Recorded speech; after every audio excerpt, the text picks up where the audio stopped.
जय श्री राधे कृष्ण। दोस्तों, मनुष्य चाहे कितना भी प्रयास क्यों ना कर ले, कितना भी प्रयत्न क्यों ना कर ले, उसे अपने कर्मों का फल तो भोगना ही पड़ता है। चाहे मनुष्य कितना ही प्रयत्न कर ले, लेकिन वह कभी अपने कर्मों से बच नहीं सकता। जैसी करनी वैसी भरनी, यह वाक्य तो आपने सुना ही होगा। अर्थात जैसे आप कर्म करोगे वैसे ही आपको फल भी प्राप्त होगा। लेकिन मेरा एक प्रश्न है, क्या आप इस बात पर यकीन करते हैं कि जैसा आप कर्म कर रहे हैं वैसा ही आपको फल भी मिलेगा? अब आपसे ये अधिकतर लोगों ने के मन में ये प्रश्न जरूर उठ रहा होगा, क्योंकि इसमें पूछने वाली बात क्या है?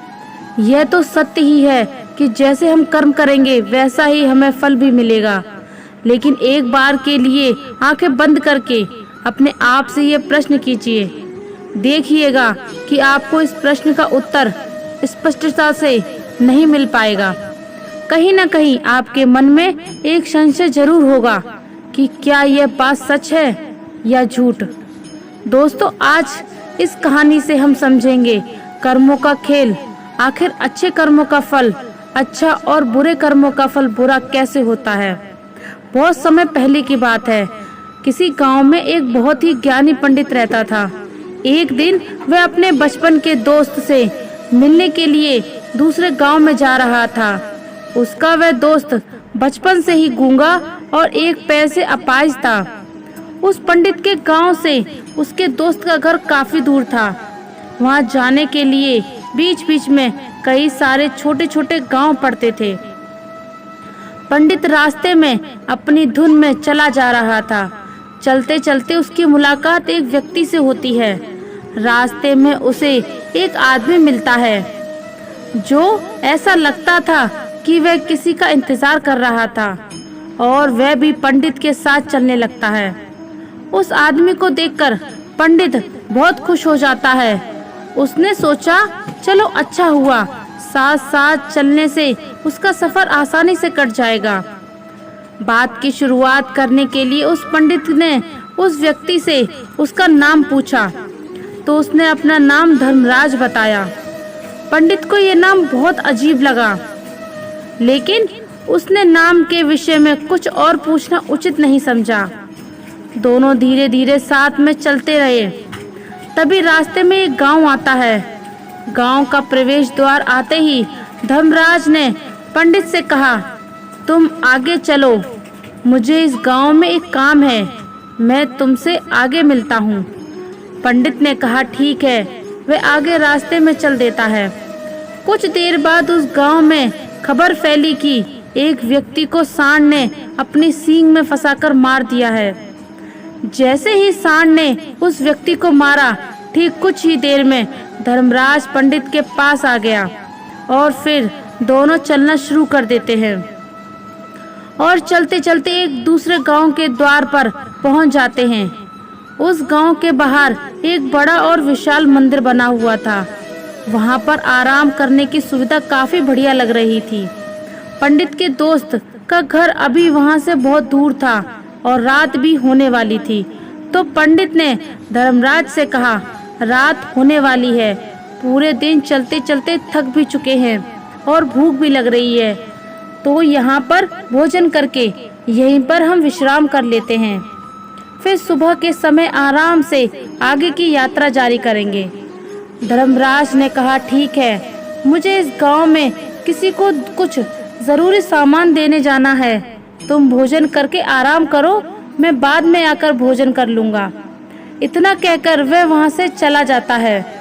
लेकिन उसके जाने के बाद कुछ समय बाद ही देर बाद धुआं उठता है और दिखाई देता है, और देखते ही देखते पूरे गांव में आग लग जाती है।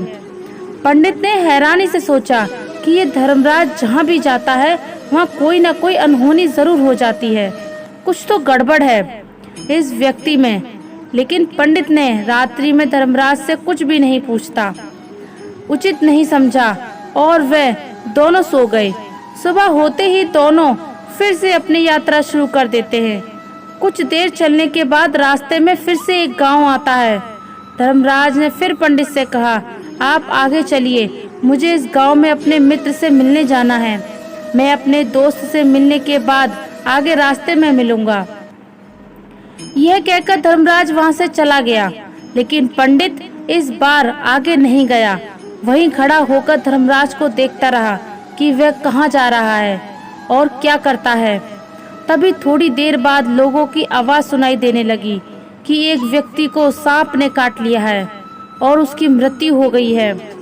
ठीक उसी समय धर्मराज फिर पंडित के पास पहुंच गया, लेकिन इस बार पंडित ने से रहा नहीं गया और उसने धर्मराज से पूछ ही लिया कि तुम जिस भी गांव में जाते हो वहाँ कोई न कोई अनहोनी जरूर हो जाती है। क्या तुम मुझे बता सकते हो ऐसा क्यों हो रहा है? धर्मराज ने कहा, पंडित जी, आप तो मुझे बहुत ज्ञानी मालूम पड़े हैं, इसलिए मैं आपके साथ चलने लगा था, क्योंकि ज्ञानियों का साथ बहुत अच्छा होता है। परंतु आप अभी तक समझ नहीं पाए कि मैं कौन हूँ। पंडित ने कहा, मैं समझ गया हूँ, लेकिन मुझे कुछ शंका है। अगर आप ही अपना उपयुक्त परिचय दे दें तो मेरे लिए आसानी होगी। तब धर्मराज ने जवाब दिया कि मैं यमदूत हूँ और यमराज की आज्ञा से उन लोगों के प्राण हर रहा हूँ जिनकी उम्र पूरी हो चुकी है। हालांकि पंडित को पहले से ही इस बात की आशंका थी, फिर भी धर्मराज के मुंह से ये बातें सुनकर वह घबरा गया।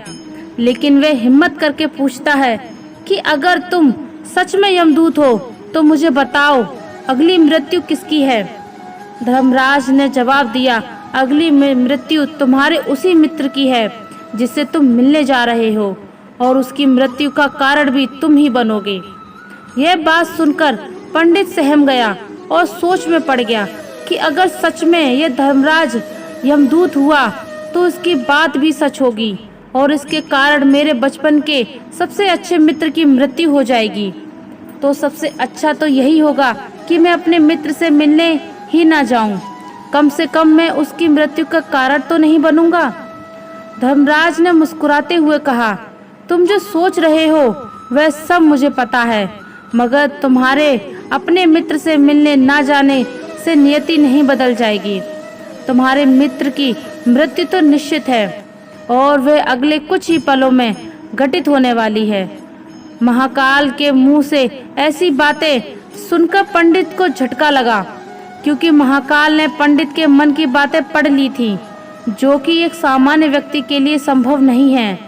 अब पंडित को विश्वास हो गया कि यह धर्मराज सच में यमदूत ही है। जब पंडित को यह पूर्ण विश्वास हो गया कि धर्मराज जी यमदूत है, तो वह घबरा गया और अपने मित्र की मृत्यु का कारण नहीं बनना चाहता था। इसलिए वह पलटकर अपने गांव की तरफ वापस जाने लगा। लेकिन जैसे ही पंडित वापस जाने लगा, उसने देखा कि उसका मित्र तेजी से उसकी तरफ चला आ रहा है, जो कि पंडित को देखकर अत्यंत प्रसन्नता हुई। और अपने मित्र के आने की गति को देखकर पंडित को ऐसा लगा कि जैसे उसका मित्र काफी देर से उसका ही पीछा कर रहा था। लेकिन वह बचपन से ही गूंगा था और एक पैर से लंगड़ा भी था, इसलिए ना तो वह पंडित को आवाज देकर पाया और ना ही उस तक पहुंच पा रहा था। लेकिन जैसे ही वह पंडित के पास पहुंचा, अचानक ही जमीन पर गिर पड़ा और तुरंत ही उसकी मृत्यु हो गई। पंडित हक्का बक्का होकर धर्मराज की ओर देखने लगा, जैसे कि वह पूछना चाह रहा हो कि आखिर क्या हुआ। धर्मराज पंडित के मन में उठ रहे प्रश्नों को समझ गए और बोले, तुम्हारे मित्र ने पिछले गांव में ही तुम्हें देख लिया था और वह वहीं से ही तुम्हारा पीछा कर रहा था, लेकिन गूंगा और लंगड़ा होने की वजह से वह तुम तक नहीं पहुंच पाया। उसने अपनी पूरी ताकत लगाकर तुम तक पहुंचने का प्रयास किया, लेकिन बुढ़ापे में बचपन जैसी ताकत नहीं होती, इसलिए दिल का दौरा होने के कारण उसकी मृत्यु हो गई। क्योंकि वह तुमसे मिलने के लिए अपनी सीमाओं को तोड़कर तुम्हारे पीछे भाग रहा था, इसलिए अपने मित्र की मृत्यु का कारण भी तुम ही कहलाओगे। अब पंडित को पूर्णतः विश्वास हो गया था कि धर्मराज एक यमदूत है और उस पर कार्य जीवों के प्राण हरना है। लेकिन पंडित एक ज्ञानी व्यक्ति था। वह ये भी जानता था कि मृत्यु पर किसी का वश नहीं है, सबको एक ना एक दिन मरना ही है। यही सोचकर उसने अपने आप को संभाल लिया। लेकिन अचानक ही पंडित के मन में अपनी मृत्यु के बारे में जानने की इच्छा हुई। इसलिए उसने धर्मराज से पूछा कि जब मृत्यु मेरे दोस्त को होनी थी तो तुम शुरू से ही मेरे साथ क्यों चले आ रहे थे? यह प्रश्न सुनकर धर्मराज जोर से हंसा और बोला, मैं तो हर पल हर क्षण सभी के साथ चलता हूँ, किंतु लोग पहचान नहीं पाते, क्योंकि लोगों के पास अपनी समस्याओं के अलावा किसी और व्यक्ति, वस्तु या घटना के बारे में सोचने, समझने या उसे देखने का समय ही नहीं होता। पंडित ने कहा, तो क्या तुम ये बता सकते हो कि मेरी मृत्यु कब, कहाँ और कैसे होगी? महाकाल ने कहा, हालांकि किसी भी सामान्य जीव के लिए अपनी मृत्यु के बारे में जानना ठीक नहीं है, क्योंकि कोई भी जीव हो या कोई जानकर, वह अपनी मृत्यु के बारे में जानकर बहुत दुखी हो जाता है।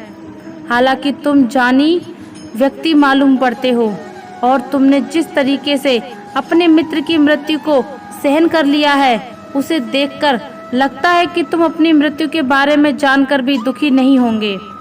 महाकाल ने कहा, तो सुनो, तुम्हारी मृत्यु आज से ठीक 6 महीने बाद आज के ही दिन किसी दूसरे राज्य में फांसी लगने से होगी।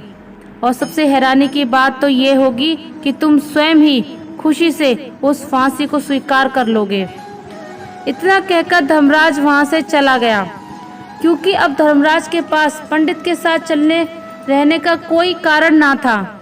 इसके बाद पंडित ने अपने मित्र के शरीर का अंतिम संस्कार किया और यथाशक्ति उसके क्रियाक्रम अपने गांव वापस आ गया। लेकिन कोई व्यक्ति कितना भी ज्ञानी क्यों ना हो, अपनी मृत्यु के बारे में जानकर दुखी तो होता ही है और मृत्यु से बचने का कोई न कोई उपाय भी खोजता है। तो पंडित ने भी वही किया, क्योंकि पंडित ना तो इसलिए उसकी पहचान उस राज्य के राजा तक थी। पंडित ने सोचा कि राजा के पास तो कई सारे ज्ञानी मंत्री हैं, वे मेरी मृत्यु से संबंधित समस्या का कोई न कोई समाधान निकाल ही लेंगे। पंडित यही सब सोचता हुआ उस राज दरबार में पहुंच गया और राजा से सारी घटना के बारे में बताता है। राजा ने अपने मंत्रियों को सारी समस्या बताई और उनसे सलाह मांगी। अंत में सभी ने विचार विमर्श करके कहा, अगर पंडित की बात सही है तो उसकी मृत्यु भी 6 महीने बाद ही होगी। लेकिन मृत्यु तो तब होगी किसी दूसरे राज्य में जाएगा। यदि वह किसी दूसरे राज्य में जाए ही नहीं तो मृत्यु ही नहीं होगी। मंत्रियों की यह सलाह राजा को भी सही लगी। इसके बाद पंडित के रहने की सारी व्यवस्था महल में ही कर दी गई और राजा के आदेश के बिना उस पंडित से किसी को भी नहीं मिलने दिया जाता था। लेकिन पंडित कहीं भी आ जा सकता था, ताकि पंडित को यह ना लगे कि वह राजा की कैद में है। परंतु पंडित डर के मारे स्वयं ही कहीं आता जाता ही नहीं था। धीरे धीरे महीने गुजरते गए और पंडित की मृत्यु का समय नजदीक आने लगा और अंततः वह भी दिन आ गया जिस दिन पंडित की मृत्यु होनी थी। तो जिस दिन पंडित की मृत्यु होनी थी उसकी एक रात पहले पंडित डर के मारे जल्दी से सो गया, ताकि जल्दी से वह रात बीत जाए और अगला दिन आ जाए, ताकि उसकी मृत्यु टल सके। यही सोचकर वह जल्दी सो जाता है। लेकिन पंडित को नींद में चलने की बीमारी थी और अपनी इस बीमारी के बारे में वह स्वयं ही नहीं जानता था। तो फिर राजा, मंत्री या किसी वैद्य को इसके बारे में बताने का कोई प्रश्न ही नहीं उठता। पंडित अपनी मृत्यु को लेकर बहुत चिंतित था। वह पिछले कई दिनों से ठीक से सो भी नहीं पा रहा था और नींद में चलने की बीमारी भी तभी होती है जब व्यक्ति ठीक से सो नहीं पा रहा होता है। उस रात भी पंडित को नींद में चलने का दौरा पड़ा। वह उठा और महल से निकलकर अस्तबल में गया। क्योंकि पंडित राजा का खास मेहमान था, इसलिए किसी भी पहरेदार ने उसे नहीं रोका और ना ही किसी तरह की कोई पूछताछ की। अस्तबल में पहुंचकर वह सबसे तेज चलने वाले घोड़े की पीठ पर सवार होकर नींद में ही अपने राज्य की सीमा से बाहर दूसरे पड़ोसी राज्य में चला गया। इतना ही नहीं, वह दूसरे राज्य के राजा के महल में पहुंच गया। उस महल के पहरेदार ने भी उसे नहीं रोका और ना ही कोई पूछताछ की। सभी लोग रात्रि का अंतिम प्रहर होने के कारण गहरी नींद में थे। वह पंडित सीधे राजा के शयन कक्ष में पहुंचा, जहां राजा और रानी सो रहे थे। वह पंडित वहीं जाकर सो गया। सुबह हुई तो राजा ने पंडित को रानी के बगल में सोया पाया और राजा बहुत क्रोधित हो गया। राजा ने पंडित को कैद करने का आदेश दे दिया। पंडित गिरफ्तार हो गया, लेकिन पंडित जो तो बहुत चक्का रह गया। उसे तो कुछ पता ही नहीं चल रहा था कि आखिर वह दूसरे राज्य में और राजा के शयन कक्ष में कैसे पहुंचा। लेकिन वहां उसकी यह सब सुनने वाला कोई नहीं था। अगली सुबह राजा ने पंडित को दरबार में पेश करने का आदेश दिया। कुछ देर बाद उस पंडित को दरबार में लाया गया। पंडित को देखते ही राजा इतना बबूला हो गया कि उसे फांसी पर चढ़ाने देने का हुक्म सुना दिया। फांसी की सजा सुनकर पंडित कांप गया, लेकिन फिर भी थोड़ी सी हिम्मत जुटाकर राजा से बोला, महाराज, मैं नहीं जानता कि मैं राजमहल तक कैसे पहुंचा। मैं ये भी नहीं जानता हूँ कि आपके शयन कक्ष में तक कैसे पहुंचाया और आपके महल के किसी पहरेदार या सैनिक ने मुझे रोका क्यों नहीं। लेकिन मैं इतना जरूर जानता हूँ कि आज मेरी मृत्यु होनी थी और वह होनी भी जा रही है। राजा को ये बात थोड़ी अजीब लगी। उसने पंडित से पूछा, तुम्हें कैसे पता कि आज तुम्हारी मृत्यु होनी है? राजा ने इस प्रश्न के जवाब में पंडित के पिछले 6 महीने का सारा वाक्य राजा को सुना दिया और बोला, महाराज, मेरा क्या, किसी भी सामान्य व्यक्ति में इतना साहस ही नहीं कि वह राजा के शयन कक्ष में राजा की उपस्थिति में रानी के साथ सो जाए। राजा को पंडित की बात में थोड़ा तर्क दिखाई दिया, परंतु उसने सोचा कि यह मृत्यु से बचने के लिए धर्मराज और उसके द्वारा अपनी मृत्यु की भविष्यवाणी की कहानी बना रहा है। इसलिए राजा ने पंडित से कहा, यदि तुम्हारी बात सत्य है तो आज यह तुम्हारी मृत्यु का दिन है। जैसा कि यमदूत धर्मराज ने तुमसे कहा था, तो आज तुम्हारी मृत्यु का कारण मैं नहीं बनूंगा। लेकिन यदि तुम्हारी बात झूठी निकली तो निश्चित ही आज तुम्हारी मृत्यु का दिन होगा, क्योंकि जिस राज्य से पंडित आया था उस राज्य का राजा इस राजा का मित्र था। इसलिए इस राजा ने तुरंत अपने 2 सैनिकों को पड़ोसी राजा के पास भेजकर पंडित की बात की सत्यता का प्रमाण मांगा और सैनिक शाम तक लौट आए। उन्होंने राजा को बताया कि महाराज, पंडित जो कुछ भी कह रहा है वह सब सत्य है। पड़ोसी राज्य के राजा ने पिछले 6 महीने से पंडित के रहने की सारी व्यवस्था अपने ही महल में रख कर रखी थी। पंडित राजा का खास मेहमान था। कल शाम राजा आखिरी बार पंडित से एक कक्ष में मिले थे और उसके बाद यह इस राज्य में कैसे पहुंच गया, इसकी जानकारी किसी को भी नहीं है। इसलिए उस राज्य के राजा के अनुसार पंडित को फांसी की सजा देना ठीक नहीं है। लेकिन राजा के सामने एक नई समस्या थी, क्योंकि उसने बिना पूरी बात को जाने ही पंडित को फांसी की सजा सुना दी थी। इसलिए अगर पंडित को फांसी नहीं दी जाती तो राजा के वचन का अपमान हो जाएगा। लेकिन अगर राजा की बात का मान रखा जाए तो बेवजह ही एक निर्दोष व्यक्ति की मौत हो जाएगी। राजा ने अपने सभी मंत्रियों से इस बारे में सुझाव मांगा तो मंत्रियों ने राजा को सुझाव दिया कि महाराज, पंडित को एक कच्चे सूत के धागे से फांसी लगवा दी जाए। इससे आपके कथन का भी मान रह जाएगा और कच्चे सूत के धागे से पंडित को फांसी भी नहीं लगेगी और उसके प्राण भी बच जाएंगे। राजा को मंत्रियों का यह सुझाव पसंद आया और उसने ऐसा ही करने का आदेश दे दिया। पंडित के लिए कच्चे सूत के धागे से फांसी का फंदा बनाया गया और नियम के अनुसार पंडित को फांसी पर चढ़ाया जाने लगा। सभी लोग बहुत खुश थे। कि ना तो पंडित मरेगा और ना ही राजा का वचन खाली जाएगा। पंडित को भी पूर्ण विश्वास था यह सूत के धागे से तो उसकी मृत्यु होगी ही नहीं। पंडित उस पर चढ़ने के लिए तैयार हो गया, जैसा कि धर्मराज के भविष्यवाणी की थी कि तुम खुद ही अपनी फांसी को स्वीकार करोगे। लेकिन जैसे ही पंडित को फांसी दी गई, सूत का धागा तो टूट गया, लेकिन टूटने से पहले उसने अपना काम कर दिया था। पंडित के गले की एक नस सूत के धागे से झटके से कट चुकी थी और पंडित जमीन पर तड़पड़ाता हुआ, उस पल उसके गले से खून की फुहार निकल रही थी और देखते ही देखते पंडित का शरीर पूरी तरह से शांत हो गया। सभी लोग आश्चर्यचकित थे और पंडित को मरता हुआ देख रहे थे। किसी को विश्वास नहीं हो रहा था कि कच्चे सूत के धागे से भी किसी इंसान की मृत्यु हो सकती है, लेकिन घटना तो घट चुकी थी। नियति ने अपना काम कर दिया था और धर्मराज की भविष्यवाणी सच हो चुकी थी।